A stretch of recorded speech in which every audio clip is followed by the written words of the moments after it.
7 το πρωί. Πάμε να πάρουμε τον ηλεκτρικό και φεύγουμε για Αίγινα.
Μόλις φτάσαμε στην Αίγινα και πάμε να βρούμε το δωμάτιό μας.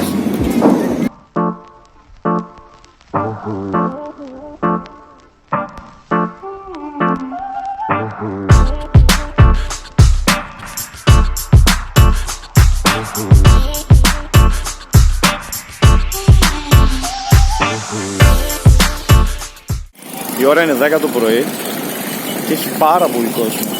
Όλοι αυτοί κατέβηκαν τώρα.